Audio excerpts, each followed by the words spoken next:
Greetings and welcome to Beatles Stuffology, where two old friends sit about and talk BS, Beatles stuff, on a track-by-track basis pretty much for the sake of it. My name is McQuarrie, and I'm here with my co-host Andrew Deacon. Say hi, Andrew. Hello, how are you, my friend?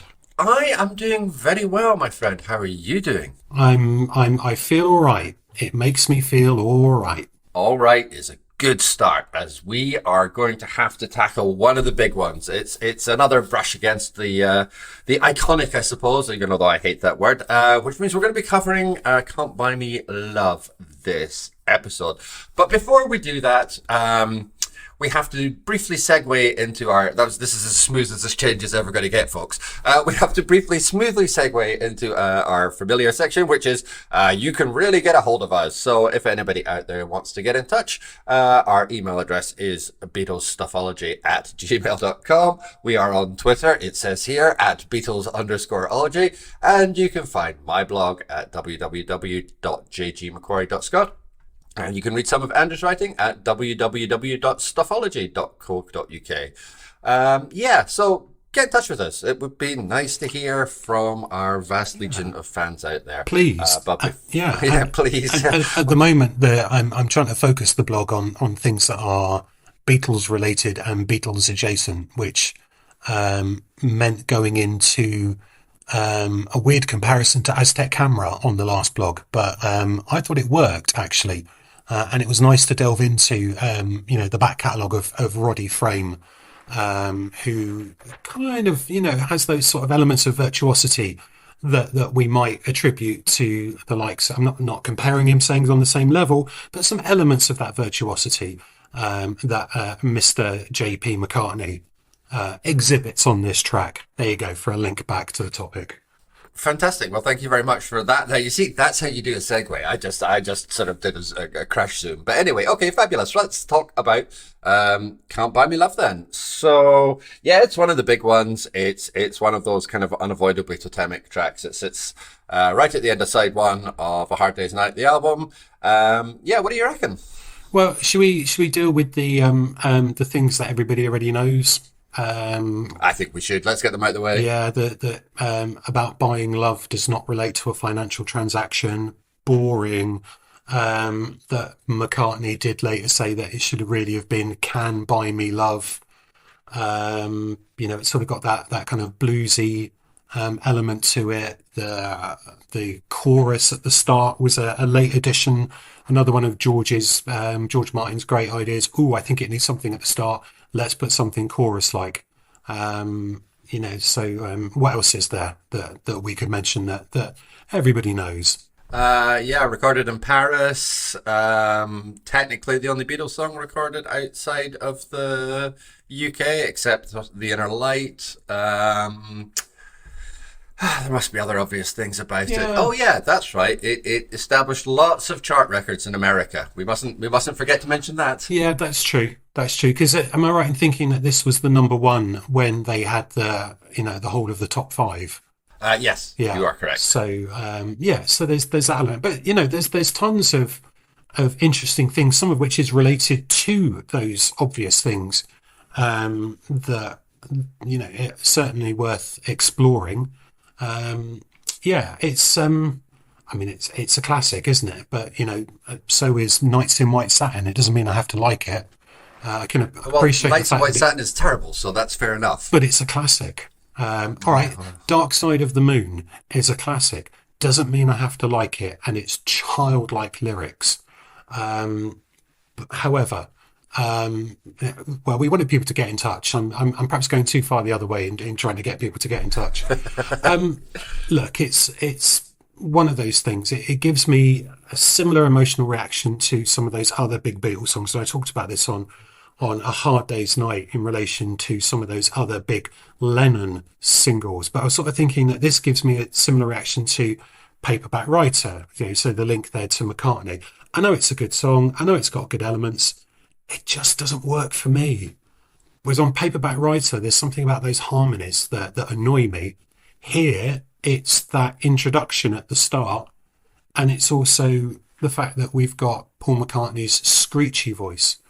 In a previous episode, we talked about And I Love Her, where he's clean and he's crisp and sings it with just such kind of passion and emotion. Whereas here, because he's trying to reach those other emotions really, really quickly, those rocking emotions, for me, he just goes too quickly to what would become his helter-skelter voice. And, it's fine. I know it's good. I know loads of people out there love it, and, millions bought it, you know, so on and so forth. But my emotional reaction is dial it back a bit, please, Paul. Okay. I think it's one of those songs that's got, because of its sort of importance in terms of chart history, in terms of, the Beatles themselves, in terms of cover versions, in terms of everything. I do think it has a slightly outsized legacy when you compare it to the actual quality of the song. The song itself is very straightforward. It's just a 12 bars blues. There's like one or two slightly odd chords in there, which kind of liven it up slightly. There's a G13th and a D minor 11th. That's nice. But beyond that, it's just it's a rock solid kind of sort of bluesy kind of number.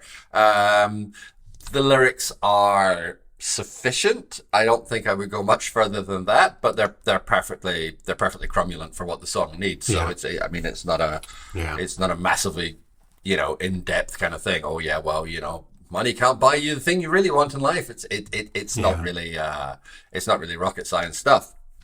Saying that, I do think there are a few real flashes of genius in this, so I'm going to be slightly more positive about it, I think, than you are. But I think in particular, like the screams that lead into George Harrison's guitar solo are really effective at kind of building that tension.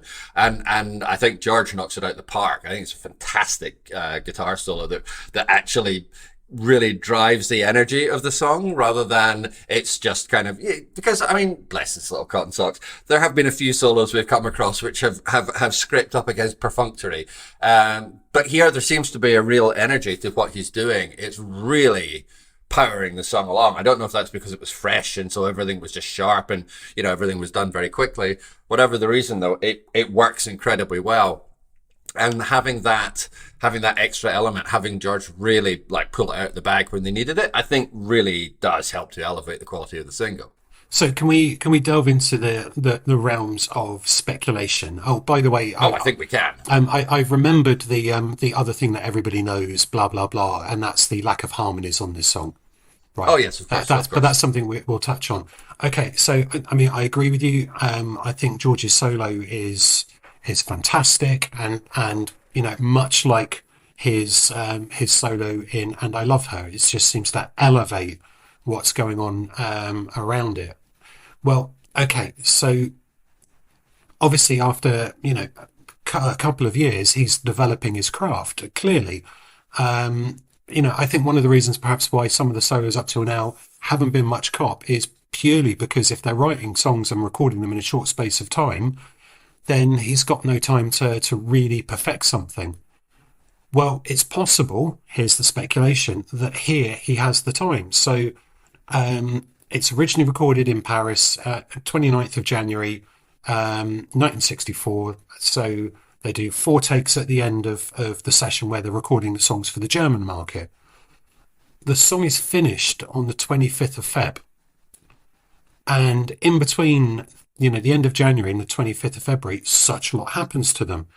We get the whole American experience and the massive boost that they must have got from being in America and meeting a whole load of other people that they could then be inspired from. But also, if you just work it out, that potentially George has got nearly a month to think about how that solo is going to go. They're really living with that song for a long time before it's absolutely finished. The night they finish it as well also happens to be George's 21st birthday. So there's your extra bit of speculation that perhaps, just perhaps, that actually I'm starting to doubt that date now because we've quite recently had the 80th birthday celebration. I read that in a book. It could be wrong. Oh well, we'll just go with it. Anyway. Go with it, yeah. We'll go with it. Don't lose momentum. No, absolutely. It's 21st birthday, so he's produced something special that goes with it. But I think that time between writing, originally recording, and then finishing makes a massive difference. to how this song feels. And that's, again, to applaud it for its sheer size, bravado, confidence.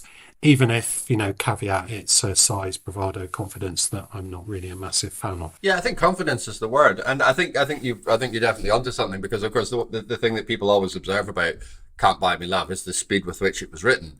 Done very quickly. Grand piano, George V Hotel. I've stayed in the George V Hotel in Paris, actually. Yeah, I wouldn't recommend it. Did you have a pillow fight? Sorry? Did you have a pillow fight? I didn't have a pillow fight. I also didn't have a number one hit, so maybe that was Right. maybe that was what was missing from the That would experience. make a difference. Yeah. These things do matter. But that gap between the two, and there's that thing about, where you can kind of hear the original solo that George had on the recording, because of the limited number of tracks and having to get it re-recorded again. But it works, and he had the time to be able to perfect it, and it really makes all the difference. It adds so much to the song. It just powers everything along, and the kind of the fallout of it as well. The way the solo kind of falls back into "Can't Buy Me Love," the line again. It's just it feels like the most simple thing, but it just slots in together perfectly. It's just a glorious little moment.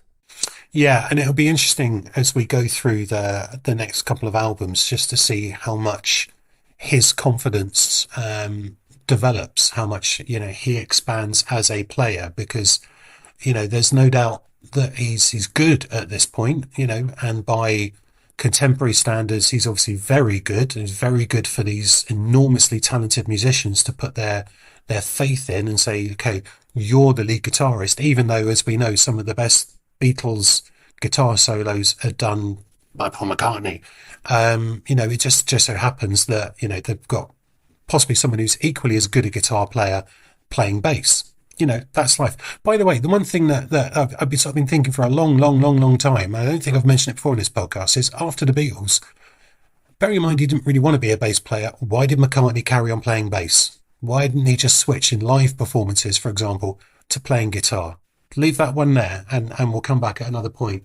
So yeah, it's just kind of track the development of George, the growth of George as a singer, because, as we've said previously, Happy Just to Dance With You is not the greatest vocal in the world, and yet I've been listening to some of the All Things Must Pass album again, and things like If Not For You. I just love him singing on If Not For You, so there's that growth over the next 6 years. But think about how much then that drives the Beatles forward as much as it drives George Harrison forward. But lots to think about there. But it doesn't stop the rest of the song being relatively. I wonder if we had a Lloyd's Bank type advert where it was all slowed down and haunting, whether or not it would still feel as effective. It feels like it works because it's so fast, because it gets in, it does what it needs to do. It has a guitar solo, boom, we've finished.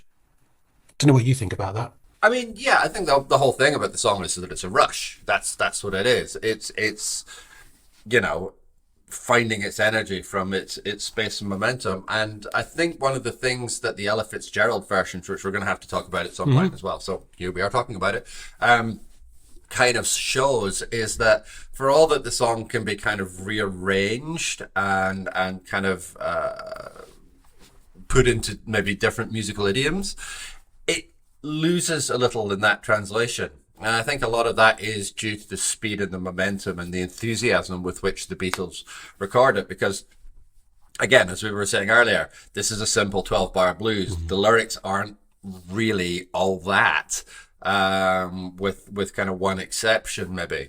And when you move it away from the performance that kind of made the song, that element kind of gets lost. There's a few other cover versions around, and they're all fine, but it's another one of those songs where, like, mostly it's played straight. You can do, like, the Ella Fitzgerald version isn't just played straight, it's done as a jazz standard. And it's fine, but it's never any better than fine. It doesn't it doesn't have that extra magical ingredient that makes it special. There's nothing wrong with it. Ella Fitzgerald's voice is perfectly fine for it. I keep coming back to the F word, fine. But it's not remarkable. And what is impressive about the Beatles version is that it manages to take all of those incredibly simplistic elements and make something remarkable out of them. And I think a lot of that is the drive and energy. So I don't know if slow movie trailer Lloyd's Bank style kind of approach to this song would do anything other than expose its weaknesses, where the sense of momentum and speed of the original kind of helps to cover that up. Yeah, and you know, we've said before, you know, I've said before that the lyrics thing doesn't really, but unless they're absolute clunkers and so obviously bad, the kind of the anodyne, dull, I love you, you love me type lyrics doesn't really massively bother me, because you know, what does bother me is when people focus solely on the lyrics because they don't feel comfortable enough talking about, you know, the melody or, you know, the instrumentation or anything else to do with the song. It's why you see a lot of, you know, rock reviews, less so these days, I think, but a lot of them focus on the lyrics and how they're sung, because it's so much easier for someone who's, you know, a writer to associate with that. But the lyrics are just one element of the song, and you can have amazing lyrics but an absolutely hideous melody, and it's not actually going to make it shine. Fact is, does its job. Can't Buy Me Love, great, fine, fair enough, nothing offensive in there, you know, and sort of rolls through with fairly anodyne lyrics, but it fits the mood of the song. It works. It makes you feel the thing that he wants you to feel. Move on. There's another track coming on along in a second once you flip over to side B. So yeah, great, love it. You know, it's we're gonna start seeing a contrast a lot more over the next couple of albums when they become deliberately a little bit more lyrically sophisticated. You know, where people might start raving about Nowhere Man, and you might think, well, actually just a pretentious load of garbage. Or you might get the contrast between something like, you know, Eleanor Rigby and Act Naturally. That's when I think it's going to stand out a little bit more. But for the moment, you know, I kind of shrug my shoulders and go, well, you know, the lyrics are the lyrics. They're just a vehicle for the voice. And in this case, you know, I think that vehicle is the one that needs a little bit more scrutiny. But then I think, you know, people either like that McCartney screech or they don't. Some people seem to, and I don't. But what can you say? You get just over 2 minutes of peppy pop, Parisian peppy pop. Can I extend that any further? Probably. Okay. Perky Parisian peppy pop. No, I'm going to stop there because that's too many P's. And you know, obviously I don't want to completely destroy whatever audience that we do have. Yeah. So, you know, you mentioned the Ella Fitzgerald one. Did you look at any other covers of this? Because there didn't really seem to be that many around of any particular note. No, there's not that many which are all that exciting. It's a funny thing for a song like this to be so well known. I mean, do we want to call this a standard? Do we think that's too Possibly. strong? Yeah. What's I mean, the difference between a standard and a classic? Well, that's a very good question, and I don't know if we've got time to go into that right now. But I mean, it's maybe not a standard in the same way that Yesterday or something is. But it's still one of the most well-known songs in all of pop history. So, you know, it does have that behind it. And yet, finding a remarkable cover version that's kind of worth anything is a bit of an uphill struggle. I mean, McCartney loves playing this song. I know that doesn't qualify as a cover version, or does it? Again, a question for another time, perhaps. But you know, he loves playing this song live, and fair enough. The Supremes version of this song is not particularly fantastic. Yeah, we talked about the Ella Fitzgerald version, which is fine. And for the rest of it, it's a bit hard to find any versions of the song which aren't just kind of either doing the jazz thing, which the Fitzgerald version does, or just playing it straight, which the Beatles do. There's just not a lot. That's There's not a lot that's there. not uncommon, by the way. And I think, therefore, that veers it more towards a classic than a standard. Because if it was a standard, That's fair. I think it would be. You could imagine Frank Sinatra and his ilk doing it, and lots of sort of up and coming young bands doing it, through to a heavy metal act when they're doing their semi-regular obligatory albums with the Royal Philharmonic Orchestra. You can imagine that huge range of artists doing it. Almost, if you like, you can imagine someone turning up with, I was going to say Val Doonican or Michael Parkinson on a Saturday night and saying, and here's their version of Beatles classic or their Beatles standard. You see what I mean? So I think a standard is something that... I think you're right. I think that's a good distinction to make, actually. So yeah, no, I think in this case you're right. It's a classic, not a standard. Yeah, that's what people are paying their huge amount of money for, to hear that kind of insight you only get on Stuffology, folks. Absolutely, yeah. Okay, well, that's fair enough. I think the 12 string on this, if Ian McDonald's to be believed, also makes a difference. I think it feels like potentially it's a little bit more transatlantic than some of the songs that we've had before. It sort of feels like it is kind of reaching out to a much broader audience. I certainly don't feel like it's very English in its approach. So I think that works.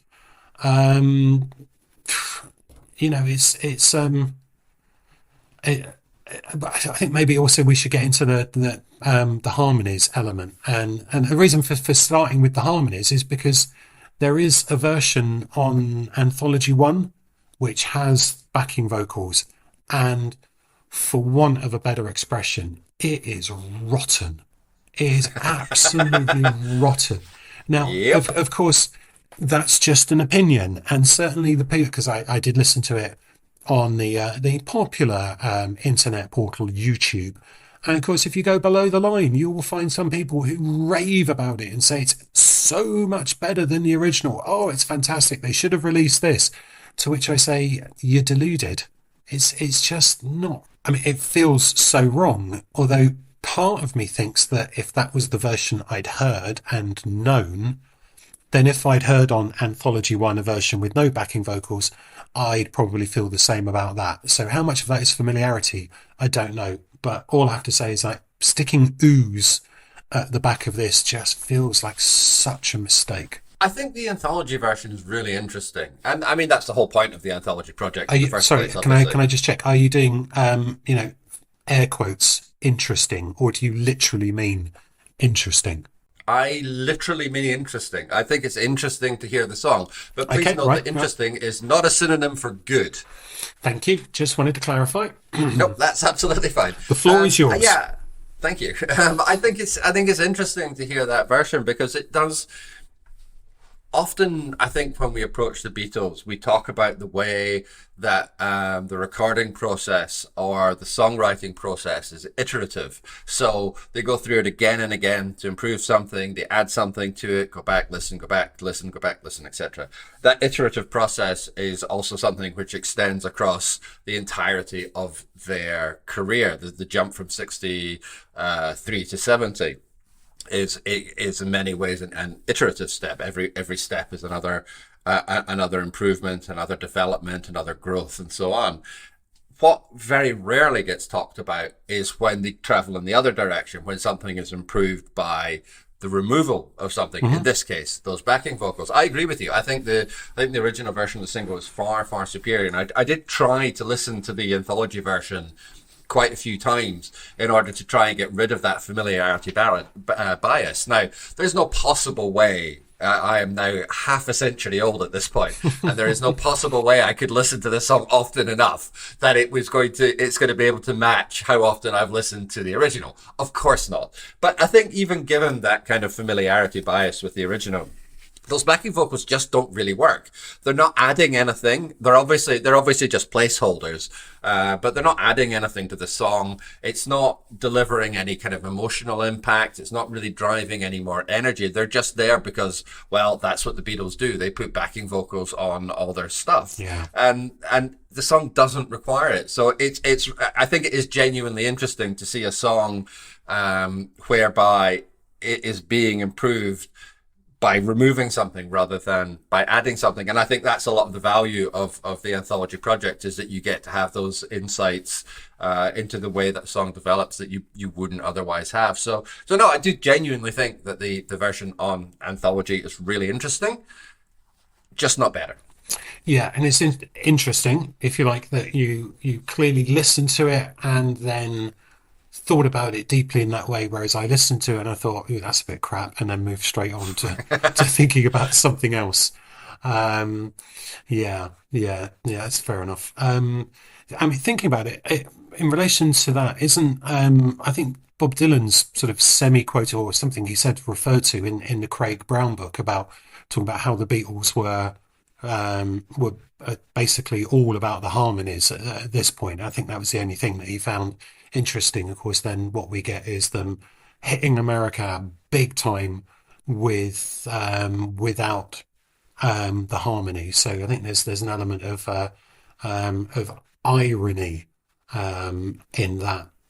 So yeah. So I suppose we kind of hit a point where I mean, we could go deeper and deeper and deeper into the song, but I'm not quite sure my heart's in it. I mean, but where it is interesting to look is because it's on side A of Hard Day's Night. Even though we've scuppered our own system, I mean, you know, what perhaps we should have led with is the fact that, of course, we're talking about these on a chronological basis in order of when they're released, but we decided to go with the album release rather than the single release because both the A side and the B side were on the album, and then it just would have got confusing. That's basically it. So, but to talk about it in relation to the film itself, and the first thing I think to mention about the film is that it's used twice, and it's used in very active sequences. So they've clearly, you know, the producers, director, you know, screenwriter, whoever else is involved at this stage, has clearly listened to it and thought, well, we've got these scenes with the boys larking about, and then we've got this chase scene with the police. Do you know what? It fits both of them, so we will use it for both of them. It's very odd. Yeah, it is. I think. Well, okay, no, actually, before I express an opinion, I want to ask your opinion on something, which is okay. which of those two sequences do you think works best? Do you know? I think of all the film sequences that we've had so far, I think they're the ones that collectively work the least. That's really interesting because I agree with you, and I didn't think that's what you were going to say. Well, I've raved about some of the previous sequences. Some of them have just been fantastic, even though some of them have had their issues. You know, albeit, and I love her concentrating on John's acoustic guitar as he sits waiting in a psychiatrist chair, while George is actually playing the guitar solo, for example. You know, little things like that just seem a little bit odd. There have been some brilliant sequences, but for Can't Buy Me Love, they had a helicopter and a field, and just seemed to say, run around that field, sports pitch, whatever, you know, and we'll video you or film you being wacky because you're all wacky.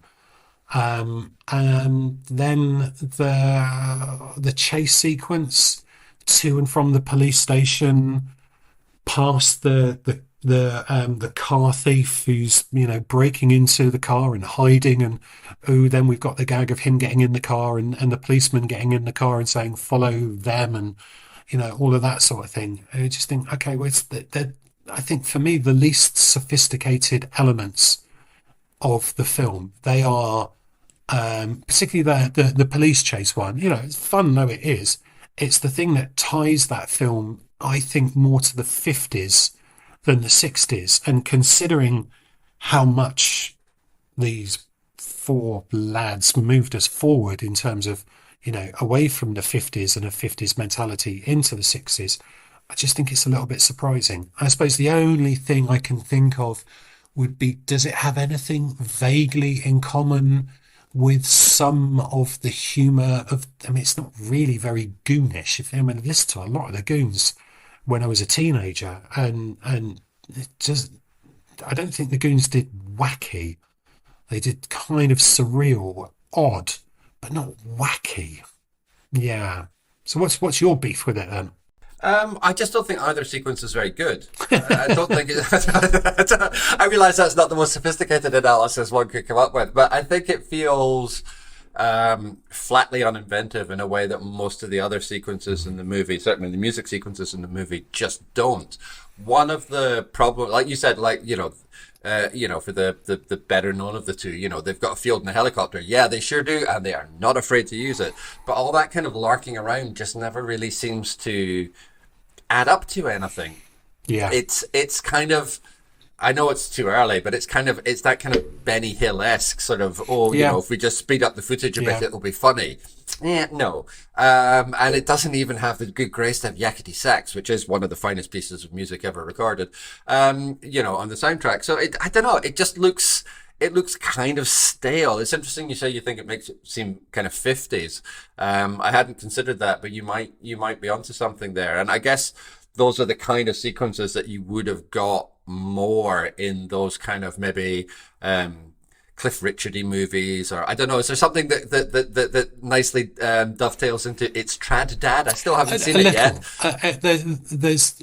I suppose they would sort of say it's a little bit anarchic, maybe. And I mean, if you wanted to sort of delve into the metaphor territory, it is them escaping the pressures of the day and just being kids, which is fine, but it just lacks that sophistication. It just seems like it's just not sort of well, maybe it's that sort of sense that it wasn't the most tightly scripted and planned movie, that there was elements that were clearly developed while they were still making it, mostly because they most of the songs weren't actually written until either just before or even part of the way through filming. And actually, I've sort of noted down here, I can't remember where I read it, but apparently one of the sequences was originally set aside for I'll Cry Instead. So they weren't going to use Can't Buy Me Love Twice, but it was a relatively late decision to replace I'll Cry Instead. It's a shame I haven't written down which one, but you'd sort of think that perhaps that would be more fitting the emotional mood of the first one, where they're kind of escaping the pressures of the day. But we know that Hard Day's Night's not a perfect film. After all, they're acting in it, so there's always going to be some issues with it. And hey, who's going to quibble about them having fun? After all, they had a lot of fun making Help, didn't they? And that turned out all right. Well, that's certainly a conversation for another day. I mean, I'm sure they enjoyed the experience of making it. Yeah, that bit I will not choose to question. Anyway, I think the other thing about the larking about in the field stuff is it just feels like runtime. It just seems to exist for the sake of, it gives us a couple of minutes of footage. So it bumps up our runtime, but we haven't really got any ideas for it. I mean, yeah, you're right. Obviously, it's not a perfect film. And for all the innovation that we've talked about in the sort of previous few songs, for all the technical complexity, for all the kind of surprising kind of media literacy and kind of awareness of it, the fact that it's fallen down on this one sequence, I mean, it's a pretty minor demerit in the grand scheme of things. Now, obviously, we will talk about the movie in its entirety once we get to the end of this album. But, that's the whole thing about being a, pioneer of any sort, is that you're not necessarily going to get 100% things right 100% of the time. The spoilers for my opinion, but the Beatles never produce a perfect movie, but of course they don't. That, and that's fine, but that's not it's not a criticism of them. It's not a demerit of them.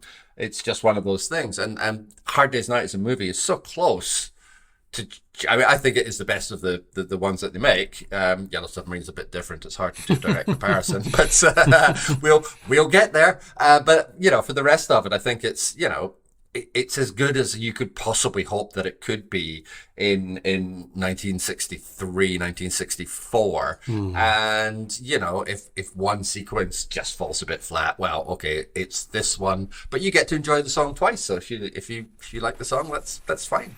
Yeah, and I suppose it it would have been one of the more familiar songs to the listeners as it was a single. Actually, what's the good question? Was it? It was a single before the album came out, wasn't it? So, and before, It was therefore, a single, a single yeah. before the album came out, and it sold over 1 million. So I So, suspect less familiar, more unavoidable. well, exactly. So therefore, it's quite a good driver in order to get people into the film. If you needed another reason, the fact that they are going to get to hear it, because there would otherwise have been quite a lot of unfamiliar songs for them to sit through. So, you know, give the audience what they want, as it were. Although, really, you'd have thought in order to do that, you would have perhaps spaced them out a little bit more in the film. But you know, it works. But you know, this song has more of a film life than just a hard day's night, because it's another one of those song titles that that has a film named after it. You know, so Terrible film. well, you know, I can't comment because I've not seen it, but certainly one of the reviews said that, or rather, I'm going to big shout out to the Wikipedia page. Love those people with Wiki Towers. Can't Buy Me Love received mixed reviews, but became the sleeper hit of the summer. Apparently, that summer being 1986. Now, obviously, we like to think that the 1980s were enlightened times, full of, you know, positive liberal values. After all, you know, those very sensitive, moving films of John Hughes came out in the 80s. All those teen comedies, which, you know, didn't involve rich kids being twats. Basically, none of them did. Absolutely none of them. Especially not that lovely, charming Ferris Bueller. Dear listener, don't rewatch Ferris Bueller. You'll be very, very disappointed. However, Can't Buy Me Love, American teen romantic comedy. It involves a nerd at high school giving a cheerleader $1,000 to pretend to be his girlfriend for a month. Yeah, definitely a 1980s teen comedy. So here's my review. I think that just about sums it up. Yeah, I think that covers it pretty concisely. It's a funny thing because it's got some people in that you might have heard of, including the daughter of Mickey Dolenz. There you go. But it just feels like it's one of those excuses to you know, have a title that's familiar, which is a shame because there were other films. So Robert Zemeckis' first film is called I Want to Hold Your Hand, and that's about a group of fans trying to get to see the Beatles in New York. Well, I can see the logic there. That makes sense. Group of friends, hold your hands, going to see the Beatles in New York. At least it's thematically relevant, as opposed to just plucking a title from a song that you quite like. You know, not saying it's lazy or anything, but it's just a little bit on the lazy side. Well, it's possible. I mean, they end up as a couple at the end of the movie, so that kind of validates McCartney's assertion that maybe it should have been called "Can Buy Me Love" because I'm not familiar enough with the movie to know whether he gets his £1,000 back. But you know, in the end, you know, they end up together as a couple. So Wow. So you're saying that the dodgy premise of him paying her $1,000 to pretend to be his girlfriend for a month ends up with him no doubt becoming a little less nerdy and her seeing the good in him. Well, who'd have thought? Gosh, it's quite the plot turnaround. I think you'll agree. it is. Yeah. I mean, I suppose for me, the only real point of interest was that I knew nothing about Amanda Peterson, who's the female lead in it, who seems to have had quite a tragic life and died pretty young, which then apologies, this is going to sound a little bit trite and contrived. I mean, it's trite, yes, but it's not contrived because it's only just occurred to me, which then sort of at least fits with the scene in A Hard Day's Night about the pressures of fame. Whereas the Beatles ran around in a field, it would seem like Amanda Peterson didn't have the same luck and opportunities in attempting to deal with her fame. But hey, that sort of brings us back to the topic. Yeah, the Paris thing is interesting, isn't it? The fact that they were over in Paris for a run of shows. I don't know how often they would have played outside of Paris. It almost feels like it's one of those tours where, hey, we're going to go to France and we're going to play Paris. And that's it. Just like I think with the live shows they did in America, in February, they did Washington, New York, and did they play Miami while they were down there recording the other Sullivan shows? I don't know off the top of my head, to No, be but honest. it's not one of those intensive Let's Work America type tours that we might talk about. It was very much kind of like the flyover, just do the big markets, and everyone else is going to follow. But I did do a quick kind of Google Maps to just sort of see, because I've been to Paris a few times. I know Paris quite well. But it's never occurred to me to look up where this studio is. It's a good job I did because it doesn't exist anymore. It's now a supermarket of the equivalent of, say, a Sainsbury's local, a sort of big kind of apartment block, office block with a little supermarket attached. Now, whether they demolished the original building, I don't know. But certainly the next time in Paris, it's a little bit like. Yeah, we were in San Francisco in the summer, and it did occur to me that maybe I could go out to where Candlestick Park was. Big significant moment in Beatles cultural history in terms of final shows and all of that. But then you just think, well, it's not there anymore, and you're just going to look at a housing estate. So and also it's a long way from the city centre. Just didn't seem worth it. No, that's fair enough. It's a bit of a shame. That's nice and upbeat, isn't it? But while I'm on the link, sorry, I'm kind of linking all over the place here. My links are leaking. Again, just to kind of sort of connect up some of these dots, with American gigs and the whole sort of Paris thing, because we mentioned earlier that the rhythm track was put down at the end of January '64, and it was finished then in February 25th. I've since confirmed it is George's birthday. But actually, that's not the last time they ever recorded anything on this song, because get this, January '66, overdubs for the Shea Stadium TV special were recorded, and apparently McCartney actually redid his bass part. All right. So, Okay. having said earlier that between the 29th of January and the 25th of Feb, a lot can happen in a month. Well, just think about everything that happened in the next 23 months. That by the time we get to January '66, McCartney's in the studio revisiting this bass part for Can't Buy Me Love, and yet so much has happened. They have moved so far forward since then.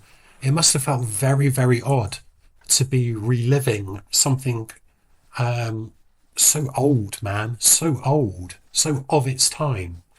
And also, sort of probably not too far from the point when that Beatles collection was released, Oldies but Goldies. Oldies but Goldies, yeah. Funny title, that one, isn't it? Bearing in mind, where they were. But I used to have that in cassette, I'm ashamed to admit. Yeah, I did. Yeah. I just have a lot of Beatles albums on cassette. And actually, ironically, some of them I don't own anymore because I've never sort of replaced the cassettes, having thrown those out quite some time ago. Incidentally, I think we should both pat ourselves on the back for having managed to do a Shea Stadium reference without also doing a Rutles reference. So well done, us. Yes, yeah, absolutely. That's one of my favourite jokes on Twitter or Anyway, no, we're not going to go there. Don't do it. Don't do it. No. We'll keep that for a future discussion, no doubt. But yeah, absolutely. So What else have you got on your little tick list of can't buy me love things? I think we've actually covered everything which is on my tick list of can't buy me Which love is, things. I mean, I know we talked about the lyrics before, but is there anything really, any value in having a conversation about the my friend and the nature of? I mentioned earlier that there was one thing in the lyrics which might not be completely disposable, and that was it. Okay. The my friend. I think it's in the Ian MacDonald book that he describes it as being like coolly asexual or coolly unromantic or something like that, because it's not my dear or my baby or my girl or something like that. It's interesting, but I don't know that I can elucidate much more from it than that. It's an interesting turn of phrase and not the sort of thing that you would necessarily get in sort of other sort of contemporary pop songs or even other contemporary Beatles songs. So it's this time you can deploy all the air quotes you want. It's interesting, inverted commas, but I don't know if I actually have anything more to say about it than that. No, and I think what was the alternative? Was it going to be dear? I think. Yeah, I think dear. Yeah, and I think friend scans a little bit better. So there's the element of the sound there.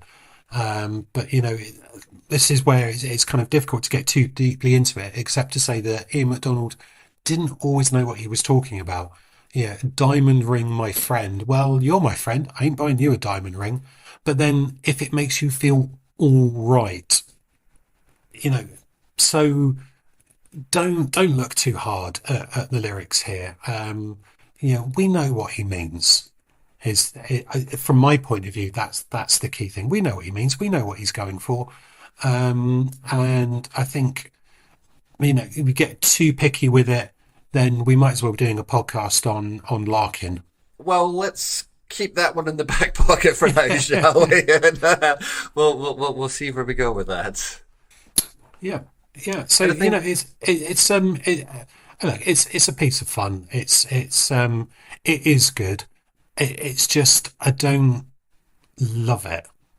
It doesn't feel. It feels like it is a classic, but you don't have to love everything that is a classic. There are so. I mean, I use the trite example of eventually of Dark Side of the Moon earlier, which I think has been venerated beyond belief.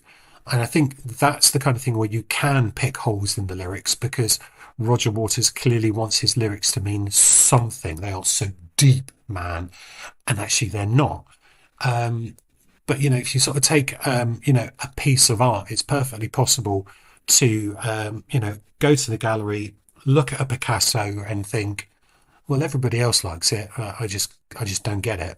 Or it doesn't speak to me. Not everything is going to speak to individuals, but the fact that it spoke to so many people, and actually wasn't this one of the last, if not the last million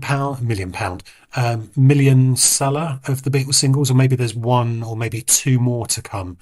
But we're getting towards the end of the million sellers, aren't we? We're reaching the end of that run, yeah. Which I think could be more of a cultural thing.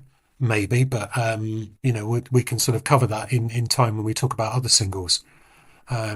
So like it, great. I'd be interested in knowing where McCartney got the phrase from. I've not bought the lyrics book, whether it's just a phrase that he plucked out of air. There are lots of different similar phrases in literature, but nothing that matches this. So I think the only thing for me would be at some point to find out whether or not this is a unique McCartneyism that he's gifted the language, but it's probably an amalgam of several different things. So, like it, don't love it. So bish bash bosh, 7 out of 10. Thank you very much. Job done. Well, you preempted if that's the case, how are you going to score it? Well, 7 out of 10. Okay, that's clear enough. I think I'm going to match you. I think I'll give it 7 out of 10 as well.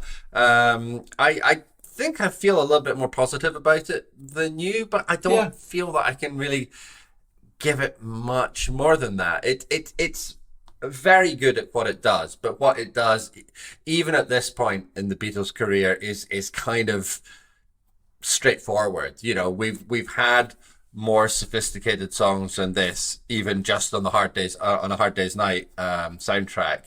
And this is the last song, obviously, that we'll be covering in terms of the actual movie. And they can do better than this at this point in their career. So I'm certainly not going to take away from its excellent elements, the guitar solo, the energy, the screams, all that. That all works. But they're better than this at this point now. And I can't really get away from that. And so I yeah, think, 7 out of 10 from me. And I think when we get on to side two, we'll see that with things like things we said today, for example, which has much greater sharpness and clarity to it, and it's much more, you know, of an interesting piece musically. So you know, there's progression to be had. You could see how it's another one of those moments in time. It says, well, we were this, now we're this, and we're pointing towards, well, we're going to go on and be this. But it's an interesting way to bring side A to a close. It sure is. And bring it to a close we have. I left that for you. I'm pleased you picked that up. I left that one hanging there for you. Thank you very much. I think we're getting better at this, right? So before long, it'll be so seamless we won't even have to point it out to each other. Right, excellent, good. Well, just to reiterate what we said earlier on, you can contact us by email. We are BeatlesStuffology@gmail.com. Our Twitter is @Beatles_ology. My blog is www.jgmcquarrie.scot, and Andrew's is www.stuffology.co.uk. And please also check out my other podcast, which is Talking Trek to You, where a noob and an expert go through the original episodes of Star Trek, episode by episode. Please like, rate, review us on any podcatcher even that you're using, so that more people can find the show.